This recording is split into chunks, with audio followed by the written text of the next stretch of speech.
அப்பொழுது அந்த நாட்டிலே மேய்ப்பர்கள் வயல்வெளியில் தங்கி ராத்திரியில தங்கள் மந்தையை காத்து கொண்டிருந்தார்கள். அவ்வேளையில கர்த்தருடைய தூதன் அவர்களிடத்தில் வந்து நின்றான். கர்த்தருடைய மகிமை அவர்களை சுற்றிலும் பிரகாசித்தது. அவர்கள் மிகவும் பயந்தார்கள். தேவ தூதன் மேய்ப்பர்களை நோக்கி, பயப்படாதிருங்கள், இதோ எல்லா ஜனத்துக்கும் மிகுந்த சந்தோஷத்தை உண்டாக்கும் நற்செய்தியை உங்களுக்கு அறிவிக்கிறேன்.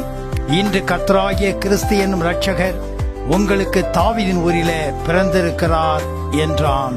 எங்கள் அன்பின் ஆண்டவரே, 2000 ஆண்டுகளுக்கு முன்பாக பெத்லெஹேமில் அவதரித்த ஆண்டவராகிய இயேசு கிறிஸ்துவுடைய செய்தி எல்லா ஜனத்துக்கும் மிகுந்த சந்தோஷத்தை உண்டாக்குகிற நற்செய்தியாய் இருக்கிறபடியினால எந்த விதமான பாகுபாடு இல்லாதபடி எல்லா ஜனங்களும் உம்மை விசுவாசிக்க, உம்மை தொழுது கொள்ள கிருபை தாரும்.